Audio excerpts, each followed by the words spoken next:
Hi everyone, welcome to Pep Talks. I'm Michelle Brown, your host. So for today's episode, I'm going to give you some mind-blowing tips. We're going to dive right in and blow your mind, literally. So today literally is about the mind and how it works. As an executive life coach, I get the question a lot, Michelle, why am I constantly doing the same thing over and over again? I have this habit, I have this fear I keep thinking about, I have this issue that I feel like I can't get over it. What's going on? What's wrong with me? Is what people think. And actually, I thought that too. But what I'm here to tell you is there's nothing wrong with you. I just want to share with you some ideas and like the science behind how your mind works, how you operate, so that you can let go of any judgment, you can be more self-approving, and you can just be more approving of others too, and kind of what's going on with other people as well. So, without getting too scientific, I'm going to dive into the science of the mind a bit, but I'm going to try to put it in layman's terms. So you have 3 levels of consciousness. You have your conscious mind, which is your thoughts, reasoning, judgment, analytics, kind of the things you do day to day where you're making decisions. You have your superconscious mind, which is considered your higher mind, your higher self, your soul, if you will. We'll get into that later. But then you have your subconscious mind, the area of your mind that deals with your autonomic nervous system, all the systems in your body that go on autopilot, kind of like the electricity that runs through your body that makes your muscles move, your eyes blink, your breathing mechanisms, all that stuff is your subconscious mind. But what I didn't know, and what most people don't realize, is that your subconscious mind also handles retrieval and storage of data. It stores memories, it stores patterns of thought, belief systems. I call them programs or paradigms. The way you see the world, how you operate, how you behave, how you act in certain circumstances are stored in your subconscious mind and are on autopilot. So like for example, when you were a couple years old and you learned how to tie your shoe, it took several repetitions of tying the shoe over and over again when you were learning, but once you learned it and you got great at it, you didn't have to think about it ever again. Right now, you can tie your shoe while talking on the phone and eating a sandwich at the same time, right? So something as simple as that kind of system, like tying your shoe, is on autopilot and stored in your subconscious mind. Well, you also have patterns of thought, belief systems, the way you act and operate that are also on autopilot in your subconscious mind. So I wanted to explain a little bit about why that's so, what's going on in your mind, and how that can benefit you. So with the subconscious mind, by the time you're 5 years old, approximately 50% of the way that you think and see the world is on autopilot and shaped in the subconscious mind. You've observed your parents, society, reality, the media, school, perceived authority figures around you. You've observed them. You've made decisions, arrived at conclusions, and made assumptions about the world, your life. You were taught certain things. Your parents taught you their beliefs and who they then learned about their parents' beliefs. That all went into your subconscious mind and shaped your reality, the way you see your reality. I like to use the example as like beer goggles. Have you ever heard the term beer goggles? If you've drank too many beers and then everyone looks great, you've got, filters in which you see your reality. Well, that's kind of what happens. You get kind of a pseudo beer goggles for reality, except it's not always airy-fairy and light and fluffy and great. You literally, the filters in which you see life, half of them are shaped by 5 years old. And then those become your truth. By the time you're 18 years old, about 95% of the way you see life and your reality is on autopilot. And then those are your truths that you then go forth and live out day in and day out. Kind of like the movie Groundhog's Day, if you ever saw that movie with Bill Murray, where he just kept doing the same thing over and over again. That's kind of how your subconscious mind works. And it operates that way so that you don't have to think about all these things in all these different situations. Once you encounter a situation or scenario, you've formed a judgment about it, and then that gets stored, and then you act in accordance based on your past. That can be beneficial, but it can also be a problem.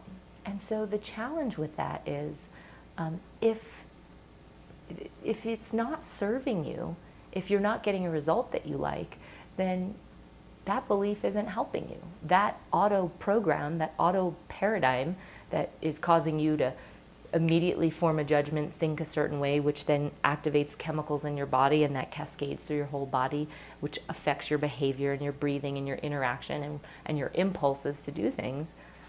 Those are all coming from the subconscious mind. And so there's no right or wrong beliefs or right or wrong paradigms.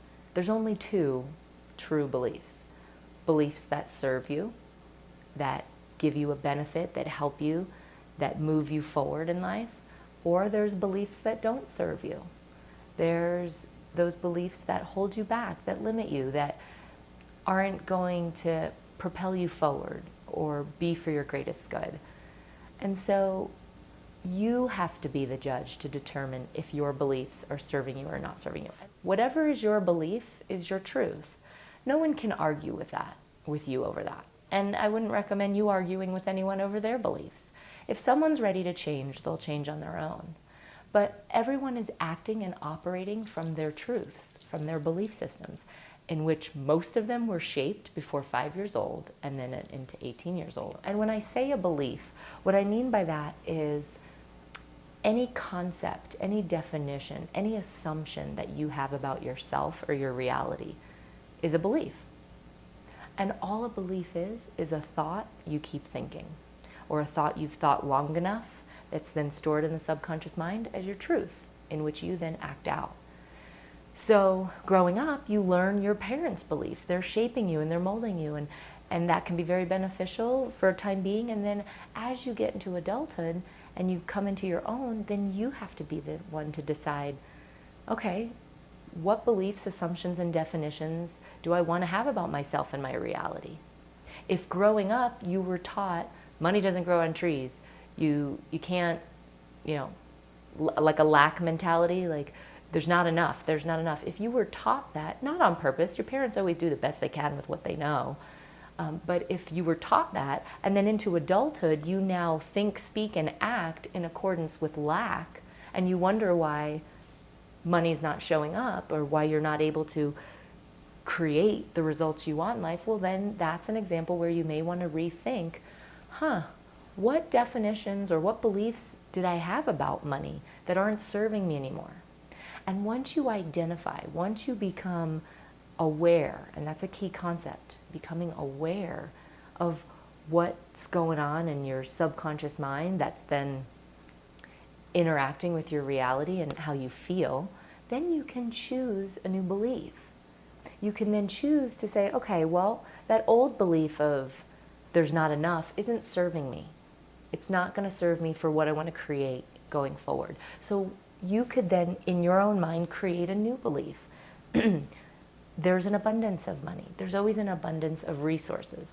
There's an abundance of resources and action that I can take. I'm a creative being. These are all beliefs you can start to tell yourself.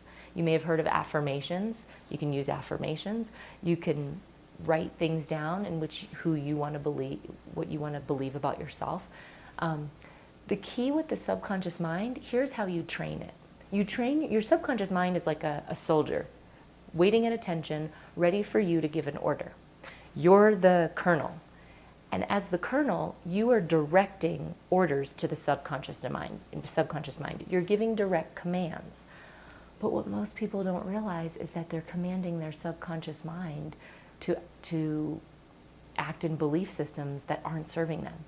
How many times have you heard people say, oh my gosh, I'm not good at this, or oh my God, do you see how fat I am? Or oh my God, do you see how ugly I look? Do you see how messed up my hair is? Or oh my gosh, do you see, I'm so crappy at golf. I suck at golf. I'm using examples, but you get my point. We're constantly telling ourselves belief systems that are getting registered in the subconscious mind. Your soldier is like, okay, I'm taking that, I'm writing it down, and that's your truth. So the way you train the subconscious mind is give it new orders, give it new beliefs. It's like when you're training a pet, you're training a puppy.